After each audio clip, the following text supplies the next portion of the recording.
Welcome to If Prices Could Talk, the podcast where we dive into the art and science of pricing, sales, and negotiation. I'm your host, Tracy Dent. Join me as we explore strategies and current events shaping the future of pricing power in B2B, featuring insights from industry leaders and subject matter experts. Let's jump into today's conversation. Adam, welcome to the podcast. Thanks for joining us today. My pleasure. Thanks for having me. It's great to have you on. So we've got Adam Howatson. He's the CEO of LogiSense. And from Holden Advisors, Pete Morelli is here with me. He's one of the partners at the firm. Great to be here. Yeah, it's good to talk to you together because we've got so many topics as it relates to pricing, value, metrics, and then kind of in the grand umbrella, fair pricing was what stood out to me the most. So Adam sent us a copy of the book that he wrote in the last couple of years. So there's a lot of things from the usage economy that I want to talk about, but let's start with Adam. Can you tell us a bit about LogiSense as a company and kind of the journey that you've been on in the last 30 years? It'd be my pleasure. LogiSense is a provider of subscription and usage-based billing services for large enterprises around the world. And you can think of us as a standard biller. We're very capable of accounting for and dispatching invoices, helping with payments, collecting revenue, dunning process, and that type of stuff in normal subscription and normal billing scenarios. But where LogiSense really stands apart is that we empower companies to implement usage or consumption-based go-to-market models. Some of our customers include Cisco Systems, Garmin, Vonage, and other X as a service, telecommunications, IoT style go-to-markets, where you may have digital or connected devices that consume satellite services or cellular connectivity. You may have digital content downloads like new fish finder maps for the current season, or you might be monetizing something wildly different than that. It could be kilobytes over the wire. It could be travel arrangements. We work with Amadeus over in Europe to accommodate that type of booking as well. As we go to market, and increasingly, we're starting to see a shift towards this style of agile consumption and usage-based monetization. But that's really where we stand about. We've been doing it for 20 plus years at LogiSense, and are privileged to have some of the great brands I think that people will recognize, certainly in telecommunications and X as a service, as our clients. So we've accumulated quite an experience base over the years, helping organizations to implement this style of monetization. Shopify, but another Canadian company for B2B businesses driving usage-based pricing, not just e-commerce. That's right. So less setting up a storefront and more, I've got 50 million subscribers, and each one of them has a complex, interconnected consumption style monetization plan. And I need a platform that's going to enable my business to effectively count, monetize, and account for all of those transactions and all of that usage in my go-to-market. Love it. We talk so much, Tracy, on this pod about different models of pricing and go-to-market and usage-based pricing and what are the right metrics. And LogiSense is really the engine that can actually drive that. We don't talk a lot about the infrastructure, about the how. And so, Adam, I'm super excited to get into some of this. So I would imagine, like, LogiSense has been around for a long time, like you said, 20 something years. There must have been things that you were picking up on that you thought, I should write a book about this. Like, what were the things that you noticed either with clients or with prospects as you're having your conversations about pricing and business models that stood out to you that were kind of the beginnings of your writings? We're in a fortunate position at LogiSense in that 26 years ago when LogiSense was founded, it was actually an internet service provider. And for those of us of a certain vintage, you'll recall there was a time when you would hang racks of dial-up modems on the wall. You would call up to your internet service provider with an acoustic modem that was either separate from or a part of your computer. And you would invariably end up screaming at some family member who picked up the phone halfway through your connected session to the internet back in those early days. Even back then, for dial-up phone minutes, connectivity via an ISP, there was the notion of usage-based monetization. And back then it was done via the number of minutes that you were connected to the service, via the number of kilobytes or megabytes that you downloaded or uploaded via the service. And this was 26 years ago. So LogiSense at that early stage had visibility into the notion of a consumption or usage-based style of monetization. Then over the subsequent decades, we've had the opportunity to expand that technological capability into additional segments and industries who have started to adopt these consumption style plans. In 2025, we're in a unique set of economic and macroeconomic circumstances. Every company is, a lot of countries are as well. We've gone through, it feels as though we have a once in a lifetime event every year for our generation and for the business leaders within that generation. And you need to be able to account for that shift and that change. I think this shift started pre-pandemic, but was accelerated by the pandemic and the subsequent inflation and monetary and fiscal policy that followed, where a dollar doesn't spend quite as well as it used to. And in our consumer lives, we recognize this when we go to the pump to get gas. We recognize this when we go to the grocery store to get groceries. In business, leaders it's no longer acceptable to have an opaque pay it or else style of plan for services that your business may or may not be getting value out of. And in order to initiate a new project in 2025, you have to convince a CEO or a CFO that this project is going to have a benefit and that it is providing a bright line of value for money to the business. And I think that it has really accelerated the adoption of these usage or consumption-based plans, where it is much easier to make a correlation between value and money spent. As we were coming through the past years, we've started to see this increase in adoption of these plans. And it's clear to us that there's a lot of differentiation in retaining customers by providing them value for money, providing them transparency as to what it is they're paying for and what they're getting for that money, providing them optionality and allowing them to self-select and to upsell themselves, to consume additional services, to add additional items out of your catalog onto their plan via consumption-based go-to-market. It really empowers the customer. There is some nervousness, I think, or has been, and we're in the process of diffusing that in business leaders who come from an old-timey state of, if it is an opaque, flat, stable pricing plan, whether or not that's a benefit to the customer, it's easy for me to predict my revenue for next year. It's easy for me to predict the seasonality and consumption of my processes because I've never looked into that. I don't understand it. So I'm just going to keep going the ways of old. And that to me is less of a challenge than adopting these new competitive models that are based on usage and value. So writing the book is this first book. I think there may be some to follow. Is a high level, business level introduction to what usage-based monetization really is, and it's not an all or nothing proposition. And to diffuse, I think, some of the rhetoric and perhaps some of the nervousness around being able to forecast a business, being able to implement hybrid pricing models, being able to add usage to a minimum commitment type of model with a customer. That type of education, I think, will help with the proliferation of these types of plans and help to get more and more businesses into a go-to-market model that does directly correlate money for value. So both of you have experienced this firsthand, where you're working with a CEO or an executive team on making big changes to the business model, not just like price points, but here's the value that people get from your products and services, and here's how that could, given that information, here's how we could make adjustments to the business, right? So Pete, from your perspective, what have you seen in terms of usage-based pricing, especially in SaaS, right? Is this mostly where you see this at play? Yeah, ultimately our projects start with a foundation of value. What are the true drivers of financial impact for our clients and customers? And that's going to either, increase revenue, reduce expenses, mitigate risk in some way, shape, or form. Now, what those things are, whether it's an efficiency or a productivity, all those vary depending on what industry you're talking about.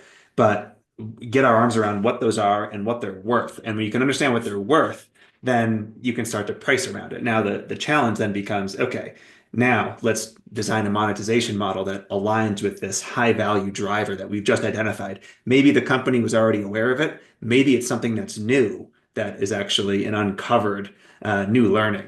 And in those instances, we talk about, okay, well, let's select the model or the price metric. And you think about things like, okay, well, is it clear to both sides what this metric is? Do we know how to see it? And it's fairly visible. Two, does it align with value? And does it align with value for the client, the end customer, so they can see that when they consume more of it, they make more money? And is it also clearly visible to, the provider, our client, so that when the customer uses more, they can sell more? And so that's an answer. And then often there's a big question around technical feasibility and implementation.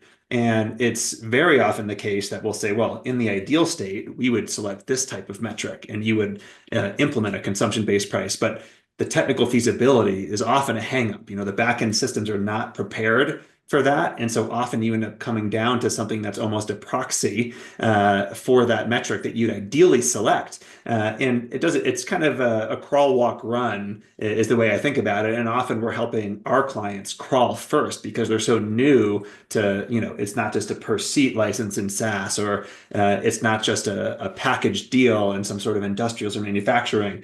How do you consume services? That could sort of be a managed service, or it could be literally mechanical services, or a product. And so the ability to implement those types of systems back in, often they just, they might be a 30-year-old family company if they're a private equity portfolio company, or even if they're a Fortune 500 enterprise, they may have systems that have limitations that just haven't been swapped out in 15 years. And they need to think pretty carefully about, okay, well, do we do a big technological change, or do we sort of do the crawl version of what ideally, we're going to leave money on the table deliberately, knowing we can only crawl today. So anyway, that's how I see it come to bear. And Adam, I'd be curious too for you, what other types of businesses do you see this now, when technology enables it, start to think about maybe consumption pricing or usage pricing in ways that you wouldn't have thought on first glance that it works that way? I think, Pete, you could have written the book yourself. I think you're right on the money. And in fact, a lot of our terminology is similar as well. You'd mentioned a price metric or a value metric. And we find that companies who are looking, we think of crawl, walk, run. Crawl is the simple, straightforward X times Y equals Z consumption metric. I have a unit of something that I need to sell, my widget, my service, whatever it may be.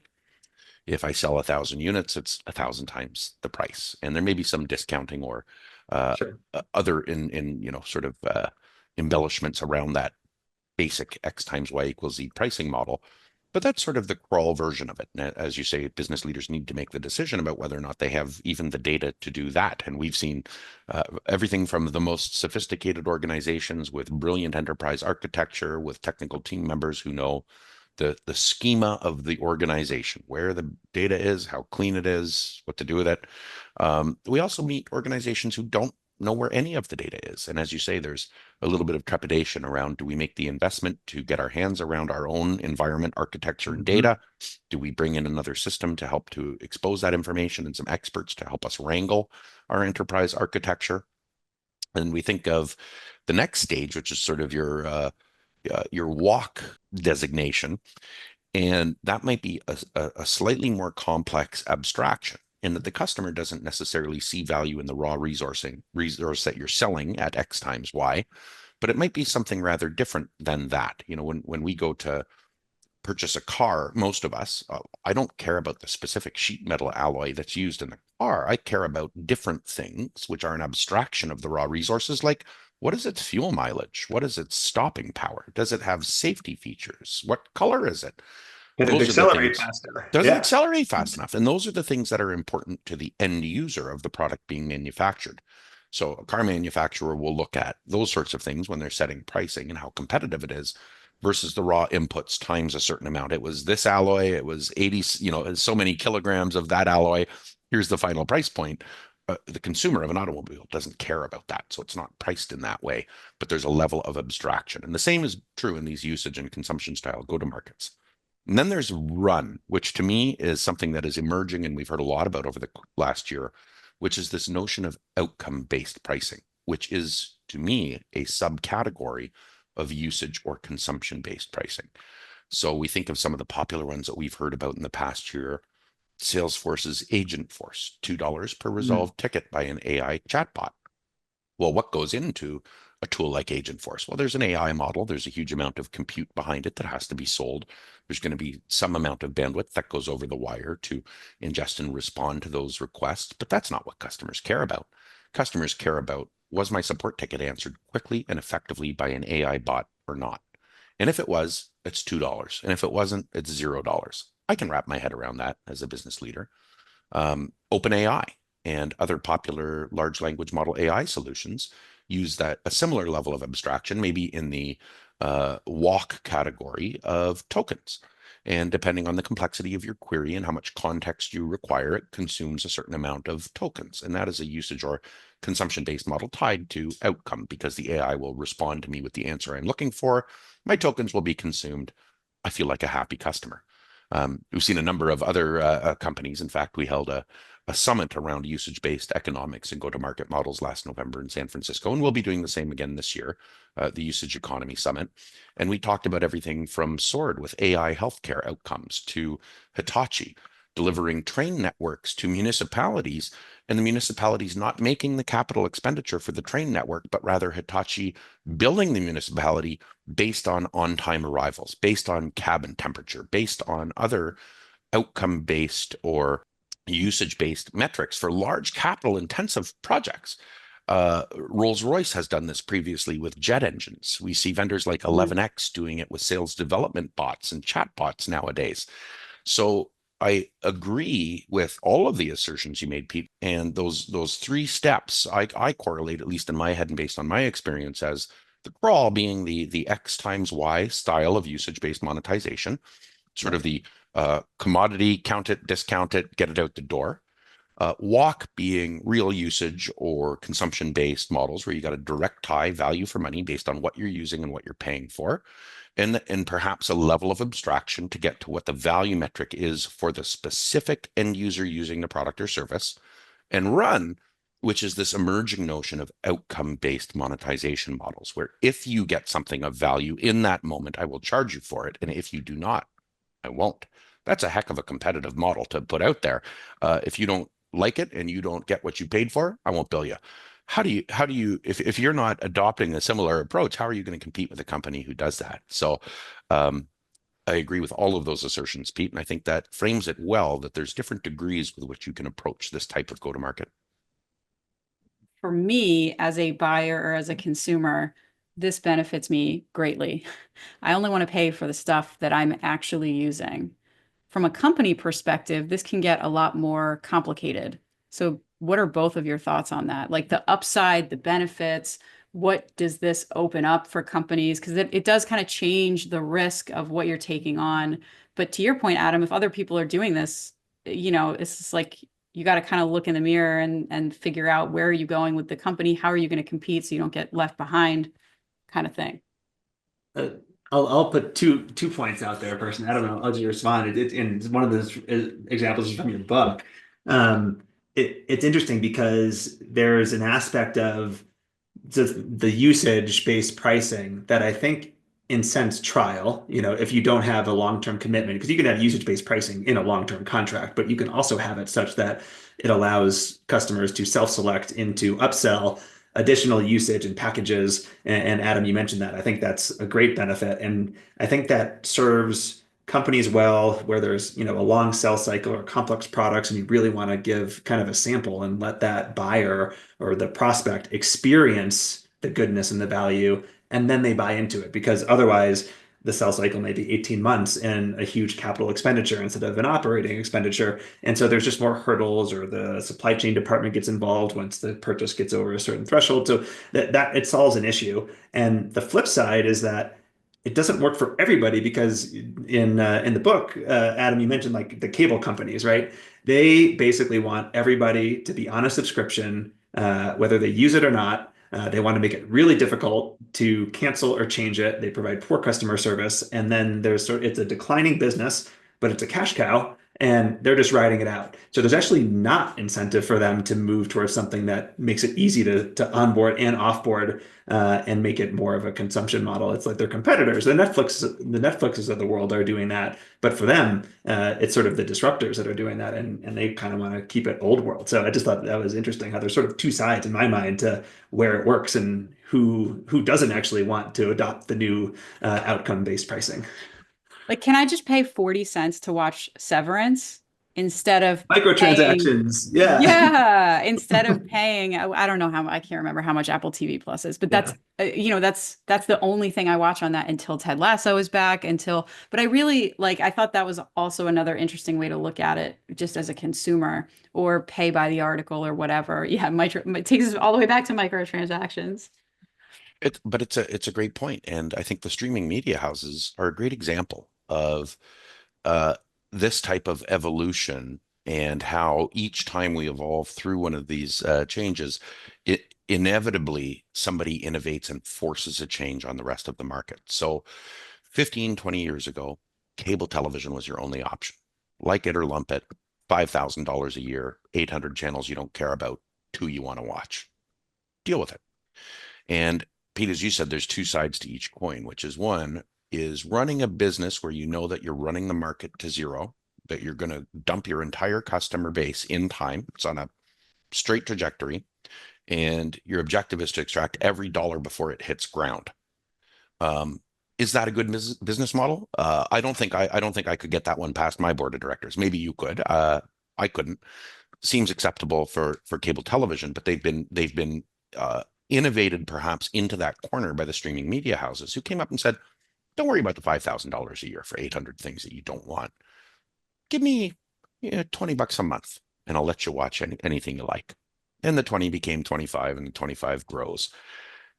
You add streaming provider number two to your household, streaming provider number three, streaming provider number four. And how many households now have Netflix and Disney Plus and Amazon Prime and Apple TV and Hulu and dot, dot, dot? All of a sudden, I'm paying $5,000 a year for, to your point, Tracy. Wait a minute. Yeah, wait, hold on a minute. All I wanted to do was watch Severance. And I would contend, and I believe it's one of the examples we included in the book, that the first of these streaming media providers who comes out and says, "You need to put $500 on account with me, and it will only be deducted as you watch content. Watch an hour, I'll charge you for an hour. Watch 2 hours, I'll charge you for 2 hours. The money can stay on account indefinitely. You can use it or not. I'll keep it as the business owner at Netflix, and I'll invest it if you're not spending it. No problem. I'll hold your money." Why would that be a better alternative? Well, one, it's going to put every other competitor in that market into a crunch position where they have to decide to take the same move or not. And B, each time a customer cancels their subscription, there's a material cost to the business to re-onboard that customer, to set up their payment and PII information, to run them through the account onboarding, to conduct a cancellation. And a lot of consumers, now that you're carrying 8 or 9 streaming services on your subscription tally, are saying, "I'm going to go watch the new season that I like. I'm going to do it all this month. I'll binge watch it, and I'm going to cancel your service for 11 months. I'll be back next year when you have the new season of the show that I want to watch. But I'm only going to sign up for 1 month a year. And I'm going to cancel, and then you have to re-onboard me in 11 months. Am I still a profitable customer to you if you have to go through that action twice a year on a $20 for 1 month subscription? I'm probably not even profitable anymore. But what if you just took a couple $100 from me and put it into a prepaid consumption-based bucket? And you can charge me at your most premium licensing rate for the content. I don't care if I'm paying, HBO Productions prices for some B studio content, because it's a difference of 40 or 60 cents an hour for what I'm watching. But the first media house, in my opinion, who implements a plan such as that is going to force every other competitor to move the model. And it will come down to, I think, the economics for those providers is as consumers vote more and more with their wallets and see the same thing happening that happened in cable. Well, now I've got 9 subscriptions and I only watch one thing on each once a year. Well, I'll just cancel and I'll come back in 11 months. At a certain point, it's going to make or become economically imperative, I think, for these organizations to adopt a more competitive commercial model, because I don't know about everybody else, but I sort of feel in my consumer bones that I'm landing back where I've regressed 20 years, and now I'm paying thousands of dollars a year for things that I mostly don't use. So my next move will be to start canceling them and to turn them on only when I need them. But why doesn't the company offer that solution for me as a consumer and try to retain me and compete relative to the other vendors in the market? Kind of like your Garmin example during the pandemic of, hey, let's find a new way just to keep these customers in our 4 walls. Well, we won't charge them, or we'll charge them very minimal for some period of time until they're allowed to leave their house again and go use their GPS and wander about. But then, like you said, you don't lose the customer if they don't churn. You can still cite them in your financial metrics, which shareholders care a lot about. There's not an onboarding cost for them when you get them back outside. So I think that was a salient example. And imagine the goodwill in terms of customer loyalty to have a large corporation in 2025 proactively reach out to you and say, I care about your business. I think I might be overcharging you because you can't use your device right now. Here's a deal that's fair to both of us. I hope you'll stay with us. Uh, I'd fall out of my chair. It's a rare territory to see Yeah. somebody take an action like that. And imagine the goodwill and loyalty that it generates by offering that type of commercial experience for your customers. And you've seen that too, right? And like not only does it keep people from leaving, but then it also opens up doors for customer lifetime value and kind of evolving together. Can you talk a little bit about that? Absolutely. Again, this is I draw back to the cable example. What is the state of your market, and how important is it for you in your product to retain customers and market share? I think it's vitally important. And in many industries now, we're starting to see we're reaching saturation point in terms of the human population. For the first time in the last 18 months, Netflix has been losing subscribers. There's a lot of competition out there in the market, and it's a fairly saturated market. So at a certain point, I remember back even 5 years ago, the market, all the conversation is this infinite growth fallacy, where as long as you're perpetually posting these astronomical growth rates, doesn't matter how much money you lose. You're going to drive an enterprise value that is worth it for your investors and for your ownership. But we've kind of reached that peak saturation point, and some industries are now realizing there's only so many humans on the planet that you can sell to. And Yeah. at a certain point, you're going to start competing within that base. And I think that companies who don't believe that their commercial experience is a part of their product experience have got it wrong. I will tell you, as a decades-long billing vendor, you can send 1 million invoices and never hear from a customer. But if you charge them incorrectly one time, you're going to have a phone call. So it's important to get that part of the experience right. And it's a critical part of product differentiation is the commercial model itself. That's interesting. I could be getting this wrong, but I think it was Netflix in 2024 that decided to stop publishing their subscriber counts, exactly That's because of right. that. It's like their growth will grow via price change, but we've kind of tapped out. Don't put expectations on us to grow our subscriber count quarter over quarter. Too funny. The other thing just in this type of change in how companies, not just in how they charge, but also in the offering, how they package their offerings and create and bill for value. I was thinking about Pete, like your project in switching.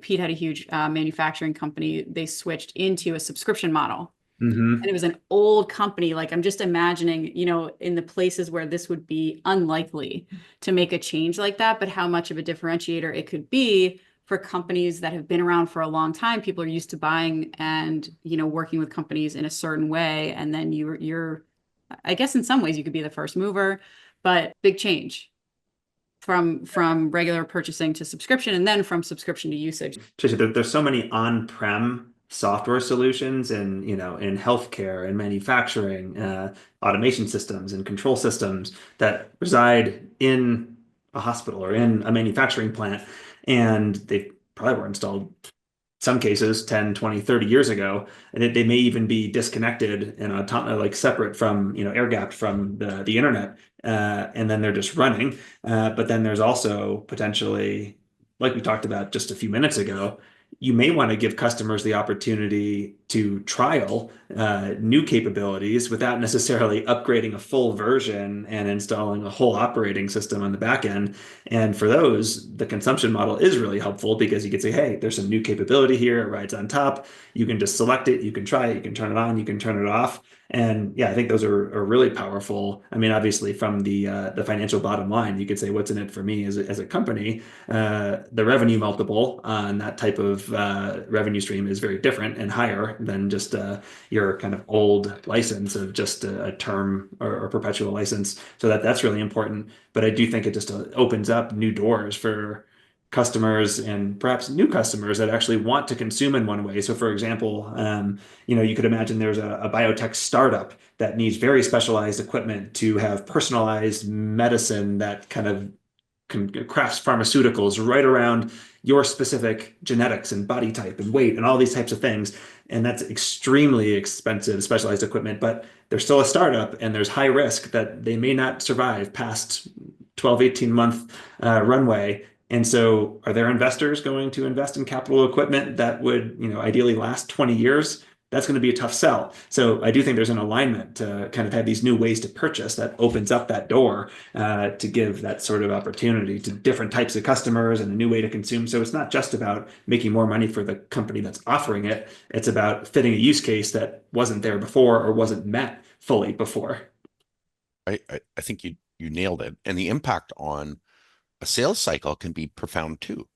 We think about an old-timey traditional sales model. I've got to go out to market. I've got to generate awareness about my product. I've got to educate consumers.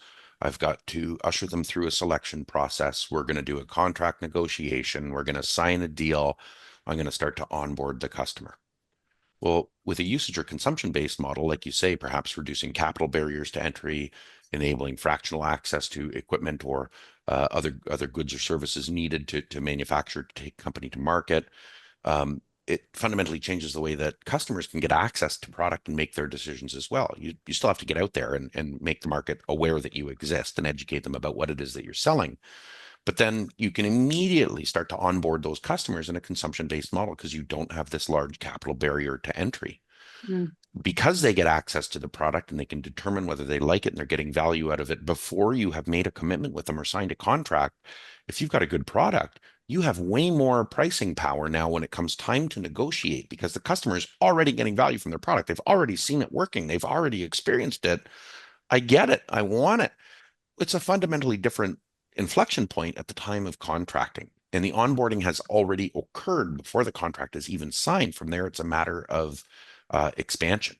So it can reduce the sales cycle by getting customers access to the product earlier, by deferring perhaps some of the capital requirements. As you say, if I'm the vendor of a highly bespoke, pharmaceutical 3D printer that can create a pill to your unique body chemistry on demand, but that unit costs $100 million, could I instead license the unit, which will be owned by the manufacturer, and they're going to charge me by the pill as I take my business model to market? That could be something that's very attractive. So I think it directly impacts not only capital structure and go-to-market, fundamentally impacts the sales cycle. It can shorten it dramatically. It can change your ability to negotiate and your pricing power if the customer has experienced and sought value from your product before the time of negotiation. And there's a lot of other goodness that comes with a commercial model that enables customers to get access to easier access to your product or service. Adam, have you had a whole list of, different ways to charge, obviously, probably over time from 25 years ago to now. Maybe there was just, like you said, as your ISP days, it was just kilobits of data or minutes of connection time. What are some zany metrics or different types of technical data that you now get and incorporate at LogiSense that, you might not have expected even a decade ago?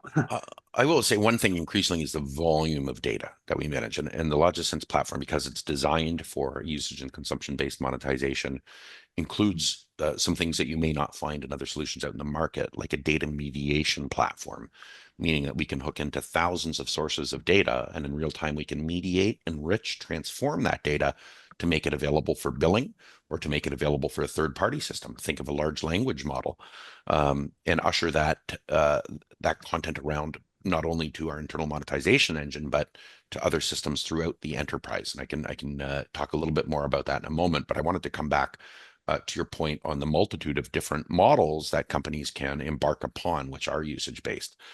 To me, and I may be off by one or two here, and there's a few different perspectives on it, depending on which strategist or consultant you're engaging with.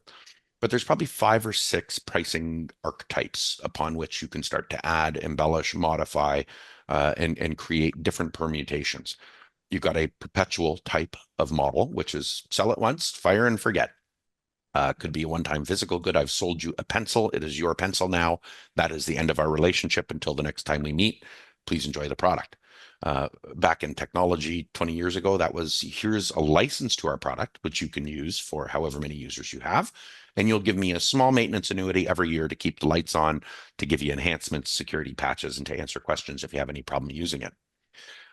Then we kind of get into a fixed fee style subscription, $20 a month, whether you use it or not, a gym membership, a streaming content subscription like we think of today, basic subscriptions. I think we're all starting to get subscription fatigue. Past that, there's a third archetype, which is dynamic discounting or dynamic pricing. This can include a number of different approaches. Could be something like surge pricing, when we think of an Uber or Lyft. If you want one outside of Super Bowl, it's probably going to be pretty expensive because you're going to experience dynamic pricing based on demand and availability.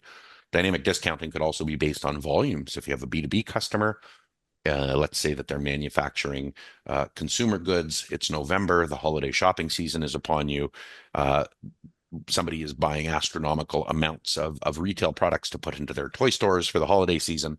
And because of that volume, you're going to give them an on-the-spot discount. Archetype number 4 is the notion of a minimum commitment plus usage model, meaning that there is an investment by both organizations. I've got to put some capital up front. You've got to put some capital and effort up front. And we're going to ensure that there is a minimum amount of revenue changing hands here to ensure that that baseline investment is covered for both companies. And then based on your usage of the product, I'll charge you a little extra if your volumes go up or down, depending on how your business is doing, so that we can keep the pricing aligned to the value that you're receiving, but we can also manage my risk in that minimum commitment as a vendor to ensure that both parties are satisfied, and it makes commercial sense for both of us. Over to the extreme in the 5th archetype I'll mention, which is pure usage-based, pay-as-you-go style monetization. You don't owe me a penny unless you consume a unit of the service or outcome that I am providing to you. And I think that's what we imagine is this pure usage style play when we start to talk about these types of solutions. But in fact, a usage or consumption-based or outcome-based element can be added to any of those 5 archetypes. And then on top of that, you can start to introduce things like discounts, like ramp-ups, termination penalties, other conditions on the contract to tailor a truly bespoke offering, particularly in B2B, when you have large volumes of sales. You know, if you're doing a $1 million+ deal, there's always room for negotiation in business. I've learned that throughout my career, right? Money talks. And if you're doing B2B style transactions, usually each one has a nuance or uniqueness to it. And having a platform which can accommodate those unique deals that sales makes and then automate their enforcement throughout the remainder of their life cycle and LTV is sort of the best outcome for both. But as I mentioned, it's not an all or nothing proposition. We do see some zany ones come up sometimes. I'll mention one that's not a LogiSense customer, but an example of where you don't always want to implement a usage style plan. BMW with their heated seats. I've sold you the car. The hardware is included. Now you need to pay me $1 every time you want to warm up your rear end on a cold day. That fell pretty flat with their audience, and they retracted that, right? Because I've already paid for this hardware and you're charging me to use it. No, not happening. So it's not always the right thing to do. But typically within one of these 5 archetypes, with the various accoutrements that can accompany each one of them, you're going to find a style of model that will suit and resonate with your market and then can stand up as that differentiation. So we see all styles of plans, usually around those 5 archetypes. We have seen some zany ones in our day. But as I'd mentioned, I think my macro point is that it's not an all or nothing proposition. And part of this process is either engaging with a consultancy such as yourselves to help you find that right value metric and help you find that right plan and help you find that right balance, or to experiment and craft the product so that you can leverage the best version of this type of monetization. Pete and I were laughing because our first podcast, when we first started doing this, was about the heated seat from BMW, which was, I don't know, must have been sometime in 2023. We saw all the articles because people felt nickel and dime. They felt like, all right, I've already got this thing and now you're going to start charging me. Or the way that it was rolled out, there were so many different things about it to discuss. So we're just laughing because that was something that we kind of jumped into All the when it hit online the hacks to airwaves. unlock the heated seats for free. The sort of the pondering of like you've installed the equipment in every car you sell in the southeastern United States, even though they'll never need Right. it. One of the terms that comes through a lot in talking about usage, at least in your vernacular, Adam, is the atomic level, which is my understanding of this is like the core value of the product at its most basic level. And what does that look like for each company? So if people aren't sure, like if somebody's listening to this and they're like, I don't know, is this for me? How do you think about the atomic level of the value of your product? Please correct me, by the way, if I'm not saying this correctly. Um, and how do you kind of think about this if you're debating changing price metrics or changing models for how you go to market? It's a whole new world once you're prepared technologically to implement a go-to-market like this. And usage-based monetization and the technology that we purvey enables organizations to hook up all of the metered data coming out of their organization. It might be out of their ERP system to understand their commercial interactions, might be out of their CRM systems to complement and supplement what their customers are doing with the product, what their needs are, what their purchasing behaviors are. It enables us to integrate with the systems that are providing the services, might be network switches, might be API calls, might be point of sale systems, could be if you can send the data, we can count it. And by the time you've implemented an appropriate infrastructure to empower your business to implement these types of models, you have sort of achieved a molecular understanding of the flows of data throughout your organization that pertain to your products, that pertain to your finances, and that pertain to your customers and their use of those products.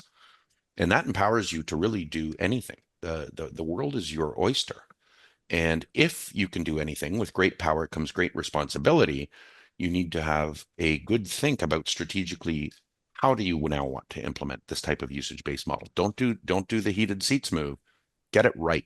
Understand what's going to alienate and what's going to ingratiate your customers, and go for ingratiation in the way that you build these plans to drive that loyalty, to drive that empowerment, to drive that reputation and retention of your customer base, and to make it easier for them to get access to and to onboard your products. So when we talk about economics at the molecular level as it pertains to pricing and go to market and a solution such as ours, it's really about getting your arms around the data in your business and being able to then leverage that. And once you have, anything is possible. So then it is imperative to wield that power intelligently and responsibly to ensure a good outcome in what you take to market. And when we talk about those molecular economics, that's really what it's about, and what these usage-based monetization platforms like LogiSense empower businesses to do. Yeah, I love that, Adam, because you had an example in the book about complexity, really, and that this granularity or visibility, the atomic level, to see all of the data and put multiple price metrics on the board. It could be, your example of the cell phone plan, or some commitment plus extra minutes per month if you go over. So, okay, we have a two-part tariff. I get it as a consumer, but now you've got visibility into 50 different metrics across multiple data systems. Customers don't want to have 10 metrics to understand their price and what they're going to pay the next month. So just because you can implement a multi-axis price model, it may or may not be right for your situation, and it still needs to be visible, fair, and transparent to the customer. So again, if all of these things align with value in different ways, you don't want them to have to get an ROI calculator or kind of design their own spreadsheet to figure out what they're going to expect to pay in a given month. So I think that's right. There's the opportunity. You can go so deep, but really want to hone in on the things that truly matter. And you probably don't want to have more than 2 or 3 of them that are being communicated to the customer at any one time, because it can get complex quickly, and then it's going to go against the whole point of what you were trying to accomplish. Absolutely. And I've been a big proponent throughout my career of a quote by Leonardo da Vinci, which is that simplicity is the ultimate sophistication. And if with all of this information and an understanding of the molecular economics of your business and the molecular data flow within your business, you can create a simple, easily consumable, clearly relays value commercial model, you're probably going to come out a winner. But producing such simplicity takes great effort. I'll give you one other quote, I think is a French philosopher, Blaise Pascal, which is, I would have written a shorter letter. Yeah, I was going to say it. I didn't have time, right? Writing the short letter takes time. Writing the long letter where you just dump everything in there, that's easy. And one other thing I will mention too, as organizations may achieve this level of understanding of their data architecture, of the flows of commercial interaction, product usage, billing, monetization, that information through a mediation engine can also be used to do things like inform large language models.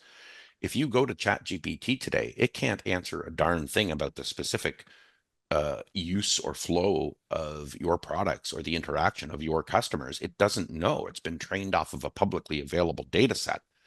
But if you marshal the information that comes from a usage-based billing system, being when your products are used, by whom, in what combination, what location, where, how frequently, at what volume, all of the molecules, you can start to empower a large language model either through retraining or prompt engineering to be able to answer salient questions about your specific business.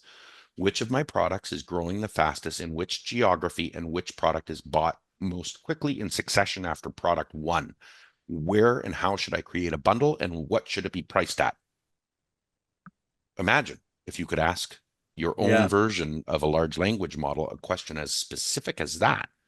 You're going to start to see some of the omniscient promise of AI become more of a reality versus a generically trained model from the wilds of the internet. So accomplishing this type of molecular integration, or having a usage-based data transformation system in place, not only empowers you to create whatever pricing plan is going to resonate most with your customer base, it's also going to empower other areas of your business like AI automation, by being the keys to the kingdom for data brokerage, enrichment, cleansing, manipulation, and transformation over to the large language model that your business may enjoy for automating some of these previously not automatable or inautomatable tasks.